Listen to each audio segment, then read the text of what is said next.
you don't walk down the street and see somebody kicking a puppy or a kitten to death and do nothing. And you don't stand there and watch a seal or a whale being killed and do nothing but take pictures and hang a banner.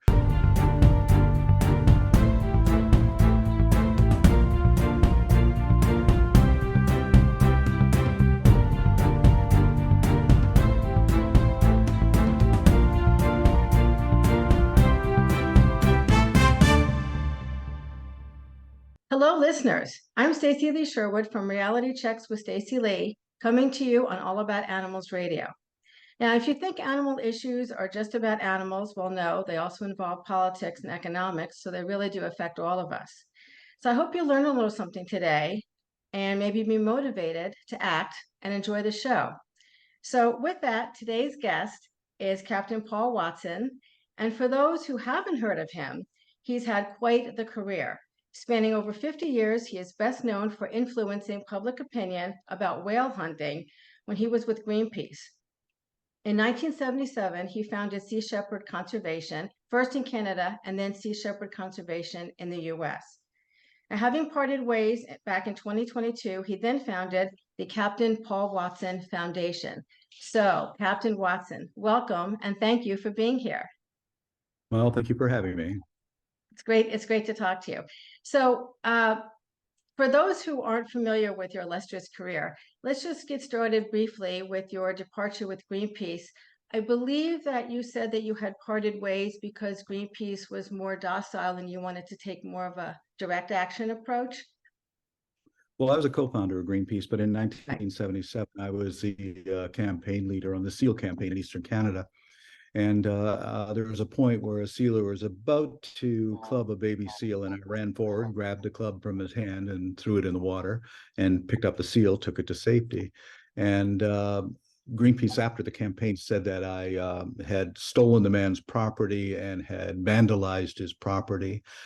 And I said, well, if I had to do it again, I'd do the same thing again. So I don't know if this is the organization I really should be with, because, I don't go along with this bearing witness and watching these things and doing nothing. As I said at the time, you don't walk down the street and see a woman being raped and do nothing. You don't walk down the street and see somebody kicking a puppy or a kitten to death and do nothing. And you don't stand there and watch a seal or a whale being killed and do nothing but take pictures and hang a banner.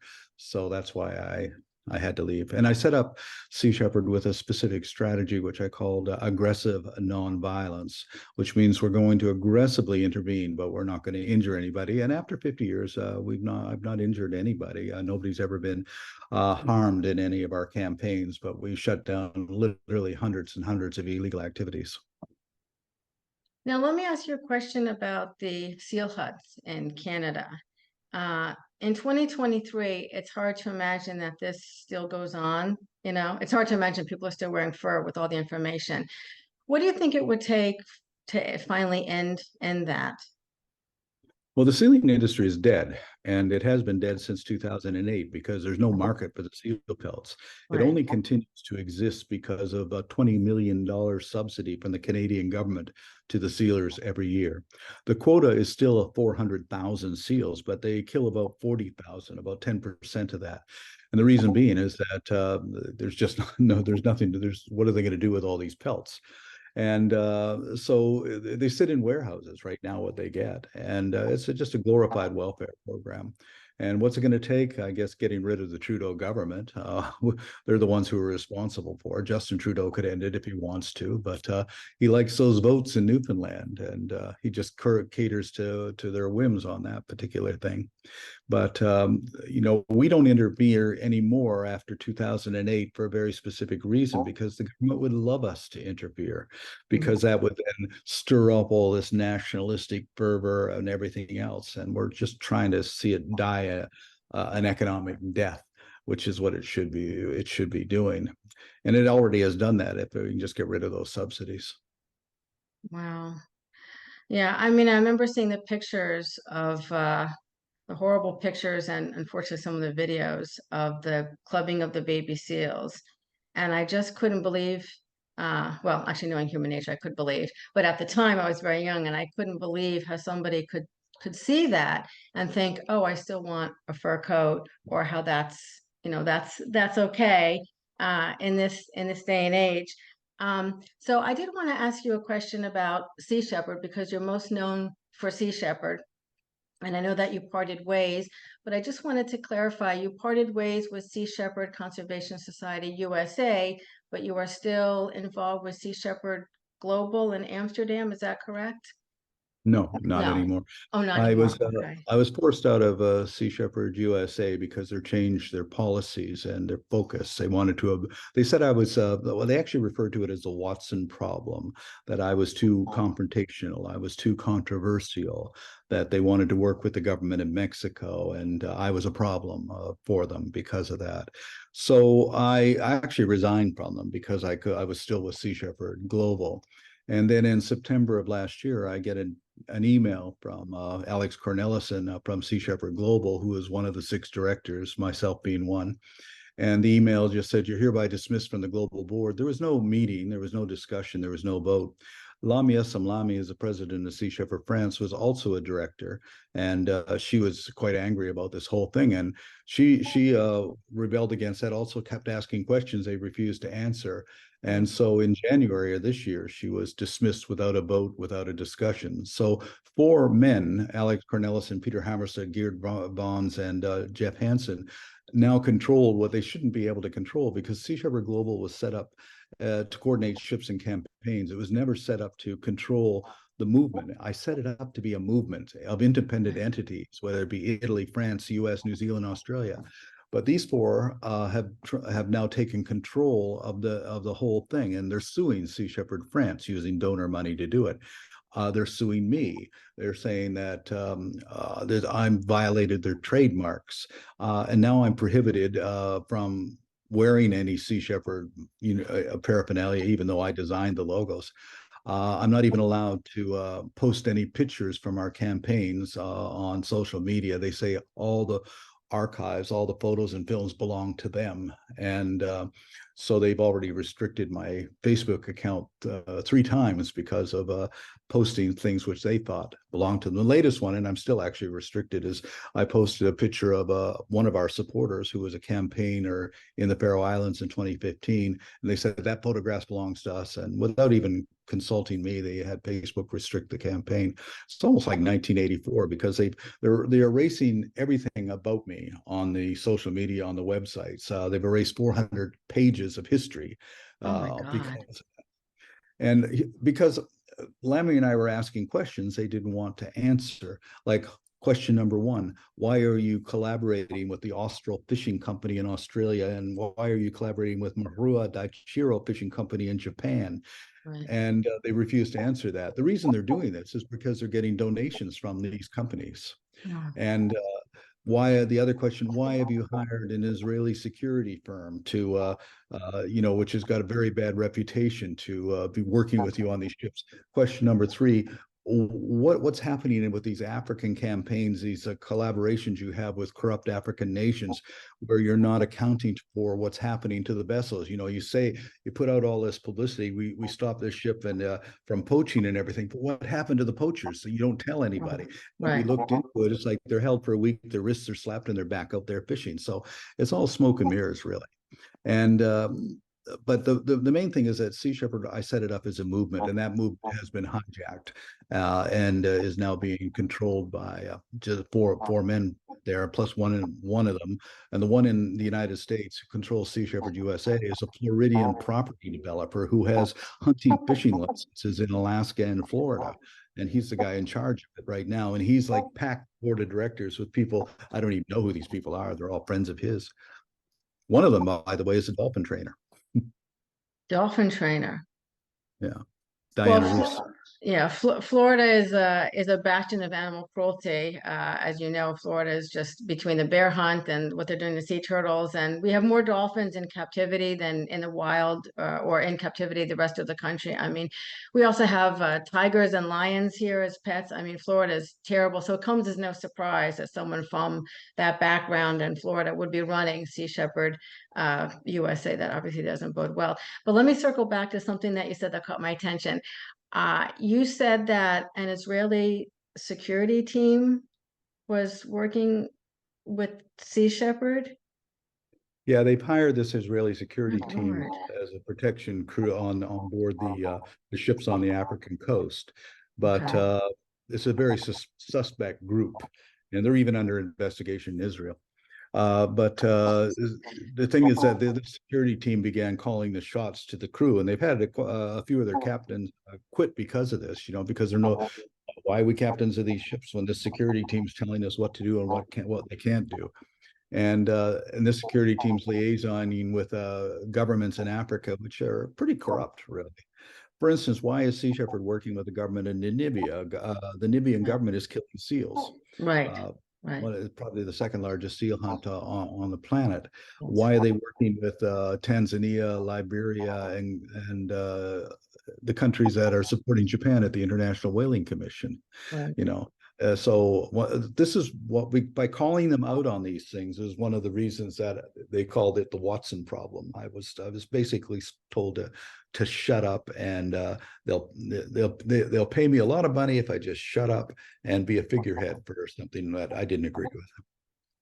So is the excuse for hiring a security team supposedly against piracy, or did they not even give an excuse or reason for that? That's what they said. They say it's against piracy, but that particular company is pretty suspect.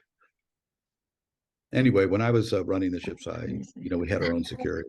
For instance, when we came along the coast of Somalia, and I didn't have a security team. What I did is I put up Quaker guns, which are big wooden guns that don't fire anything, but they're pretty intimidating look as you approach. And we did have poachers approach, and they just backed off when they saw our big guns.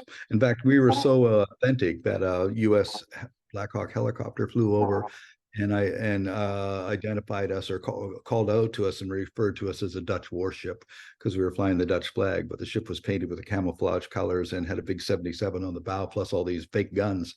So we even convinced the U.S. Navy that we were actually a Dutch warship, but it certainly fooled the poachers. So there's no need to be spending a lot of money to hire some suspect Israeli security team. No. Well, that obviously is a big red flag, and it's a shame that Sea Shepherd has gone down that path because you did a great job for so many years. And I've noticed a trend with a lot of nonprofits kind of being corrupted, where they're no longer following their mission statement, which is unfortunate. But they're pretending that they do. Or they're pretending that they did. Well, of course. Well, that's to help with fundraising and donations because the Sea Shepherd name will forever be linked with you. They can't erase you, no matter how many files and pictures they try to pull off the internet. Well, nothing ever dies in cyberland anyway, but they can't erase you. You were there for decades, and you made a lifelong impact. So I don't know what the thinking is, but it sounds like some of those men have too much of an ego and not enough integrity. But that's just my opinion. That's just my opinion. I think it's actually more than that. I think they've got themselves in very comfortable and secure jobs, and they don't want to lose them. Right. So every time we do something confrontational, they're afraid that we're going to lose their tax status or something. By the way, Sea Shepherd Australia, it took years to get their tax status, and they finally got that tax status because of the intervention of a man named David Carter, who is the CEO of Austral Fisheries, which is basically, it's a toothfish fishing company that goes down to the Southern Ocean to catch the fish, which is sold as Chilean sea bass. And so his intervention got them their tax status. And then he sold one of their ships to Sea Shepherd Australia, which is now Sea Shepherd Global, controls it, for a very reduced price, and threw in 600 tons of fuel as a bonus on that, as a bonus donation. And then him and Jeff Hansen were doing talks to the media about sustainable fishing. And our position is there is no sustainable sustainable, right. And the most recent scandal is the fact that the Australian government wants to expand the protections for the Macquarie Marine Park down in Australia and the Macquarie Islands. And conservation groups are certainly opposed to that. But the one group that is staying silent over this is Sea Shepherd Australia. Why? Because Austral Fisheries fishes in that area, and they do not want to be pushed out of that particular marine reserve. If it becomes a marine reserve, they won't be able to fish there. Well, it sounds bad all around. I wanted to get to some of your current projects, and I was on your website and I was reading about I can't even talk about it. Denmark's Faroe Islands. I might have mispronounced that. Um, and if anyone listening isn't familiar with that, I won't even call it murder or slaughter. It's among the most disgusting, vile, brutal attack on animals for like no legitimate reason, but that's just my opinion. So I wanted to get your opinion on why you think this is still going on in 2023. Well, first of all, I also want to add, though, that we continue to work with Sea Shepherd France and with Sea Shepherd Brazil, Okay. who have not changed their focus or their objectives. And Sea Shepherd UK has changed its name to the Captain Paul Watson Foundation. So we're continuing to work with the people in Great Britain on that. And Sea Shepherd UK was the one that was leading the campaigns to stop whaling in Iceland and also to, against the Faroe Islands. And they were the ones that Sea Shepherd Global is opposed to Iceland and to the Faroes, didn't want to get involved in it at all. So Sea Shepherd UK was doing that. So the Faroe Islands, what's happening there is that they have this thing called the grind or the grindadrap, which in Nordic, Old Nordic translates literally into the murder of whales. And they say it's a tradition that they've been doing it for hundreds of years. I don't know how that justifies it, but anytime a pod of pilot whales or dolphins, white-sided dolphins, are found, they're driven up onto the beaches and then viciously slaughtered with spears, knives, lances. And it's not done for the meat, as they say, because although they say that, but the meat is so heavily full of toxins like mercury and methyl mercury and heavy metals that even their own doctors say you can't eat it. And the highest levels of mercury toxicity in the world are in the people of the Faroe Islands. And they feed this whale meat to their children, which to me is an is child abuse. Now, here's the interesting thing. Denmark has very, very strict animal protection laws, and but they don't seem to apply to the Faroe Islands. And the other thing is that say, for instance, in the production of pork in Denmark, if they found even one iota of methyl mercury in the pork, it would not be allowed to be sold. And yet here's a product which is full of methyl mercury. And what that means is, since they're only restricted legally to 280 grams per person per month, and they're killing so many pilot whales and dolphins that they can't consume them, every grind, as it's called, hundreds of corpses are taken away and dumped into the ocean. And this last time we actually recorded them being loaded onto the Coast Guard boat and taken out by the Coast Guard to be dumped into the ocean. When we were there this year, they made a very, very stupid mistake because we got alerted to a grind happening. Unfortunately, we're in the top of the island. It took us 3 hours to get to where it was, so we were 20 minutes late. And the bay was still full of blood. But they had driven this pod of 78 pilot whales up onto the beach of the capital of Tórshavn, right in front of a cruise ship, the Ambition, from the Ambassador line. So all these whales were literally slaughtered in front of hundreds and hundreds of passengers, which the cruise ship company was outraged. In fact, made the strongest statement I've ever heard from one of them. They even referred to it as this barbaric, bloody tradition and everything. And we're trying to get cruise ships to, to cancel their voyages. To Disney, for instance, is already canceled. They're not. They don't go there. Good. But here's the key to it. And it's pretty hard to promote amongst vegans, but the biggest selling product is Faroese farm salmon. Right. And we're trying to get the idea into people's heads, this understanding that these whales are killed right by the salmon farms. The blood of the dolphins and the whales seeps right through the salmon that they're marketing to people all over the world.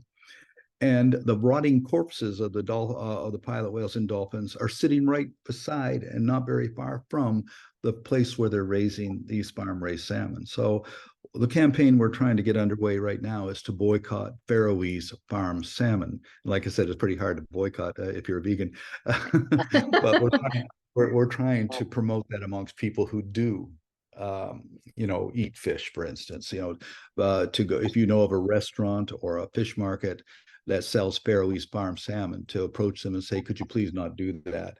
You don't have to say you're vegan, because then they won't listen to you anyway.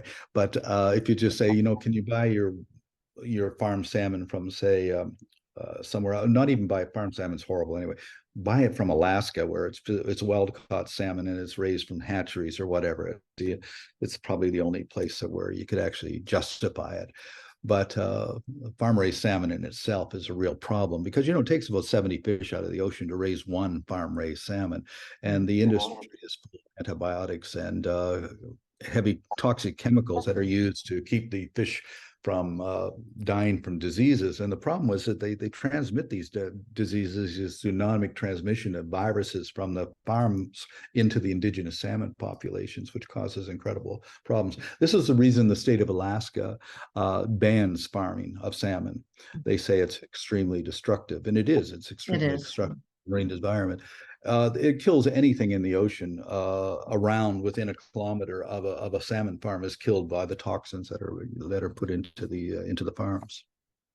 I think Florida wants to get into farming. I think they want to get into like aquaculture.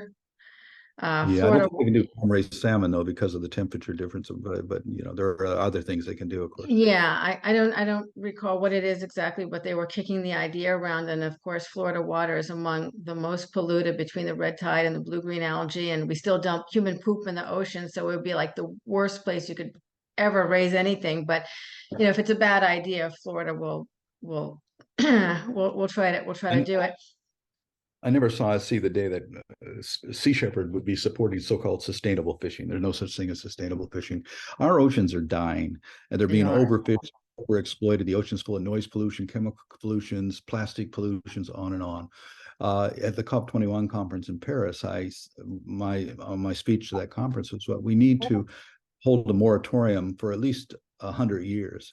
No heavy industrialized fishing, heavy gear fishing. Because we're just simply destroying the fish in the sea.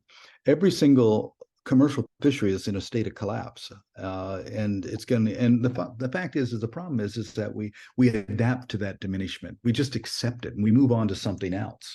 In the 1990s, orange ruppy was a very commercial fish. You found it in every fish market or on any menu, really. And it's not there anymore. The fish hasn't gone extinct, but it's pretty low, the numbers. And the reason is that a salmon takes 4 years to become sexually mature and then it dies. An orange ruppy takes 45 years to become sexually mature and lives to 200 years. It cannot keep up with the demand that they put on it. Bluefin tuna has been reduced by 90%.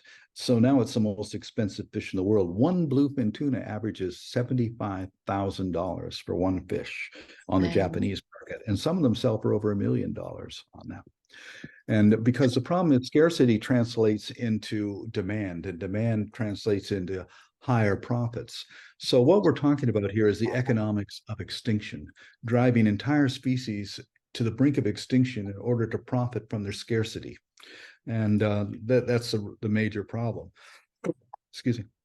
But what's really a problem for the ocean is that since 1950, there's been a 40% diminishment. And this is from a Scientific America report in 2010, a 40% diminishment in phytoplankton population in the sea, that is aquatic plants. Phytoplankton provides up to 70% of the oxygen in the air we breathe. It sequesters enormous amounts of CO2. Now, why is phytoplankton being diminished? It's because phytoplankton require nutrients, a nutrient base in order to flourish. And those elements are magnesium, iron, and nitrogen. And where do they get that? From the feces of whales and seabirds and other animals. And one blue whale every day defecates 3 tons of manure into the ocean. And that's why they call the whales the farmers of the ocean. They're fertilizing the giant crops of phytoplankton. And then the phytoplankton, of course, feeds the zooplankton, and the zooplankton then feeds the fishes, on and on. It's basically the foundation of the entire aquatic food chain. Right. And now they're talking about, in fact, they are doing is going down in mass exploitation of zooplankton. And why do they want the zooplankton? They want to take millions of tons of zooplankton out of the ocean because then they grind it into a protein paste for salmon farms and factory farms. So we're literally eating the oceans alive. Only about 40% of the fish that are caught out of the ocean are actually eaten by by people. It's fed to chickens and to pigs and other forms of livestock, and that. So that's the problem. Yeah, yeah, the ocean is definitely dying, and the warnings have been out there for decades, and no one seems to be paying attention. I wanted to ask you about this guy. I'm going to mispronounce his name, Christian Lofson. I believe you described him as like the modern day Captain Ahab in Iceland. Mhm. The What only is? reason the only reason whaling continues in Iceland is because this 80-year-old man named Christian Lofson, who's been, his father had a whaling company. He's been involved with killing whales since he was 15 years old. And he's the wealthiest man in Iceland, very influential. And what Christian Lawson wants, he usually gets, but he's obsessed with killing whales. And he's not killing any whales. He's targeting the very endangered fin whales. It's the only country in the world that kills an endangered whale. Hmm. And so we shut him down before, 1986. I sank half of his whaling fleet and destroyed his whale processing plant and shut him down for a number of years. We shut him down again in 2007. We shut him down again in 2019. This year he was about to go, and I was with the ship, my ship, the John Paul de Joria. We went to Iceland, and within hours of our arrival, the Minister of Fisheries and Agriculture, she put a temporary ban on whaling till the end of August of this year. So that made him extremely angry, and he's calling for the minister to be fired, and he's calling for the overthrow of the government of Iceland over this decision. And now he's asking for a 4-year extension on his permit starting again in 2024. So it's an ongoing battle. I mean, as long as this guy's alive, he's going to want to kill whales, and because he has so much power, even though the government of Iceland is opposed to it and the people of Iceland are opposed to it, he gets what he wants. So that's going to be we're going to put a lot of energy into trying to stop him if he's allowed to continue to do that.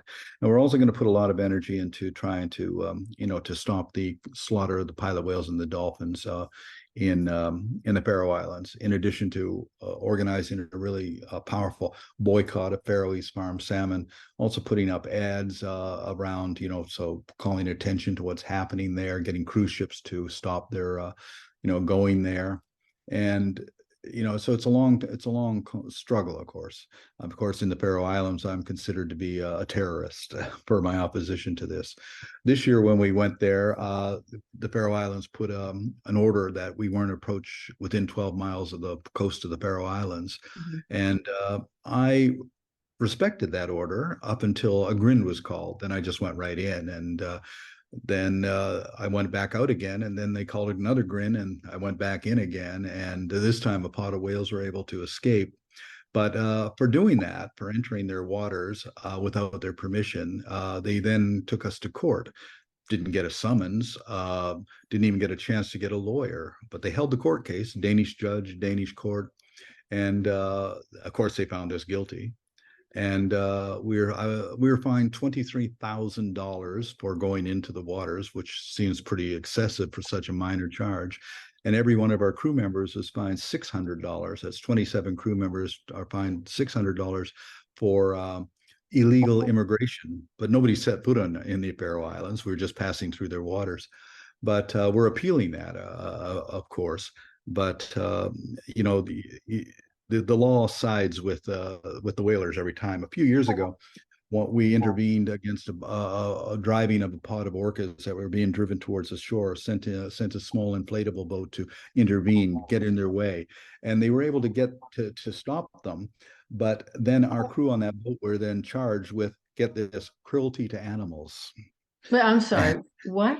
they were charged with cruelty to animals. You guys were charged with that?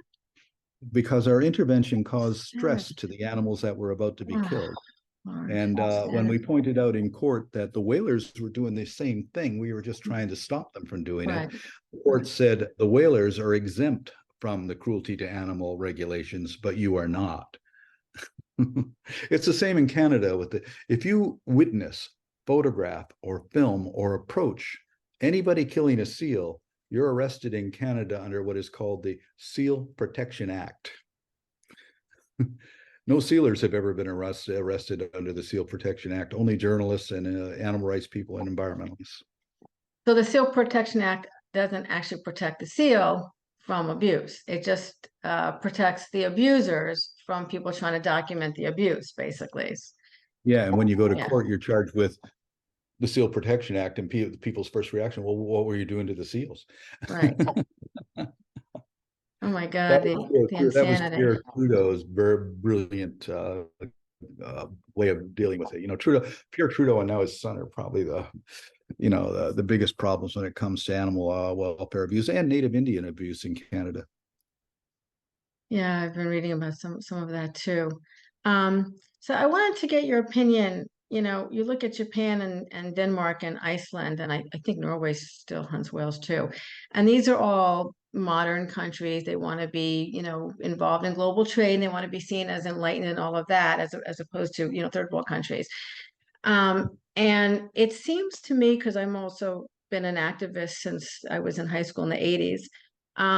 I remember when people would go to protest, there'd be more hope and enthusiasm and more people. There'd be more people at protests, there'd be more people signing petitions, there'd be more people going to hearings and being more proactive. And over the years, it seems that you can't even get someone to go to a hearing when it actually directly impacts them. I was wondering if you think that maybe people are just, I don't know, anesthetized to violence towards animals, or they're like comatose. Well, I can show you one of the reasons right here. Yeah, yeah. People are no longer engaged on these things. And so things are much, much different than they were 10, 20, 30 years ago. Right. People are alienated from the natural world and getting more and more so. And of course, it's what I was mentioning before, the adaptation to diminishment. As things become scarce, we just adapt to it. For instance, if this was 1965 and I were to tell you that in 40 years you'd be buying water in plastic bottles and paying as much for that water, if more than that, than gasoline, you would I say, think you were crazy. Yeah, who would say, we're not going to do that. But even in New York City, which has the cleanest drinking water in the country coming out of its faucets, they buy it in the store. I know. I know. I mean, I look at the world around and I just can't believe what's going on. And I guess there's no going to the World Court to seek any kind of a remedy, No, I World Court means guess. anything. We Yeah, got a victory in the World Court against Japanese whaling, and Japan said okay, and then went back whaling. That's pretty much the World Court has no teeth at all. The International Whaling Commission has no powers of enforcement at all. Out on the ocean, outside of 200 miles, it's the Wild West. You can do whatever you want. You know, the reason we get away with our interventions is the same reason they get away with what they're doing. They come after us to strip our flag. Like the Faroes just got our Jamaican flag taken away from us, but we'll go get another flag. But it's constant harassment from bureaucrats from around the world because the people who control governments are the corporations with the means to do so. exactly. Right. So nothing gets changed through by governments. The only thing that ever brings about change in the world historically on all levels of social interactions, whether it be civil rights or the end of slavery or animal rights, the only thing that everything gets done is the passion, the courage, and the imagination of individuals. That's the only thing that ever changed. It wasn't the U.S. government didn't end slavery. It was ended by people like Wilberforce and Douglas and people like that. The U.S. government didn't give women the vote in the United States. In fact, Woodrow Wilson, who actually signed it and gets the credit for it, was 100% opposed to women getting the Against vote. it. Right. And Right. but he gets the credit, and all those thousands of women who campaigned against it are completely forgotten. But that is the reality of things. And plus, now today we're so bullied and dominated by media. Media Yes. tells you think. Media tells you what to wear. Media tells you what to eat. And people just go with it. And media even redefines history. So motion pictures about things like Braveheart or whatever like that are just completely rewrite history to give you something which is so opposite to what actually happened. But that's what people believe actually happened because, well, Hollywood said so. And so it's a bizarre world that we live in that way, where science and facts and nature are something that isn't given very much credence at all. Well, people want a happy ending, And I remember seeing like a little cartoon that's been around for a few years, and it was two different screenshots. And one was like a crowd of people, and there was a guy at a kiosk, and it said, basically lies and happy ending. And there was another guy at a kiosk, and it said the truth. And there was like two people in line for the truth, and just like throngs of crowds for the happy ending and the lies. And unfortunately, that's kind of the way it is. So I know you're a very busy man, No, and I I'm and fine. I know you press for time. What would be your final message for people listening that have hopefully, been enlightened about what's going on around the world, not just with whales and dolphins, but seals and the oceans in general? So what would be like a final message for people who want to get involved and what they can do? Because a lot of times people think, oh, it's such a big, colossal problem. How can I help? But my feeling is everyone can help. Everyone can do something. So what would be your final Well, thoughts on that? going on what you just said about the two different lines, I've actually established my own church, and it's not a religious thing. It's called the Church of Biocentrism, which is that we have to adapt this understanding that we're part of everything, not dominant over everything. That everything, we're not the most important species on the planet. I mean, the planet can get along just fine without us, but can it get along without bees? Can it get along without worms? Can it, all these plankton, for Right, instance. right. And that. So we have to learn to live in harmony with all those species if we're going to survive. Almost all the world's religions are anthropocentric. That is, it's all about us. Everything was created for us. Everything revolves around us. And I'm trying to change that attitude, that it isn't all about us. We're, equal species. And I like to sum it up by saying that if you look at the Earth as a spaceship, which is what it is on this incredible voyage around the Milky Way, and every spaceship has a life support system, and that life support system provides us with everything we need: food, it regulates time, climate, and temperature, and produces oxygen for us to breathe. And that life support system is run by a crew of engineers. And those engineers are the bees and the worms and the fishes and everything in the trees. Those are the engineers on the planet Earth. What are we humans? We're passengers. We're having a great time amusing ourselves, entertaining ourselves. But what we are doing is murdering the crew. We're killing the engineers. And there's only so many engineers that you can kill before that machinery begins to fall apart. And that's what's happening right now. What is climate change? Climate change is being caused by the diminishment of species and the diminishment of diversity of species, and because our engineers are being killed. It's as simple as that, and that's where we really should concentrate on protecting the strength of diversity amongst species and the strength of our ecosystems, and that's what will save the planet and save the ocean, especially because that's why I always say if the ocean dies, well, we all die. But if people want to get involved, we have our website, which is the Captain Paul Watson Foundation. And, we're trying to encourage people to become monthly donors because that gives us a secure program in order to run our ships and campaigns. And we're developing more and more campaigns. We're going after super trawlers here in a couple of months. These are these giant factory ships that are operating off the coast of Europe. And also we're just trying to get as many people involved in participation, which is more important than really just anything else. Get involved. It doesn't matter what you do, but if everybody uses their skills and their abilities to make this a better place, and that's all it does to make a difference. One person can change the world. I mean, because of Diane Fossey, we still have mountain gorillas in Rwanda. Because of David Wingate, we still have the Bermuda storm petrel in Bermuda.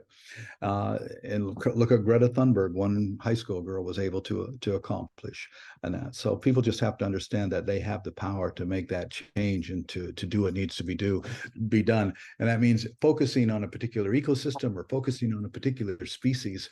And one of the things I got criticized for is that people say, you ask young people to risk their life to protect a whale. How can you ask a young person to risk their life to protect a whale? And I'm going, we ask young people to risk their lives all the time. In fact, we ask them to die for flags, for real estate, for oil companies. I think it's a far more noble thing to risk your life to the protection of a endangered species or a habitat. Exactly, exactly. And of course, wildlife belongs to everybody. There's no real ownership. Same with the land and the water and the air. I know people claim they own land and beach and this and that, but the planet belongs to everybody. And I always say that nature isn't something we have to get in a car to go to. Nature starts with us. People have that disconnect, like you had mentioned, but nature starts with us. We are nature. We are animals, some of us more than others. And so we are part of this great biodiversity, and we do seem to be on a suicidal mission. So I will leave it there. So thank you so much, Captain Paul Watson, for being here. And I encourage people to check out his foundation, the Captain Paul Watson Foundation, and to get involved. Like Paul said, anybody can do anything, big or small, but everybody can do something. So thank you very much for being on the show. Thank you.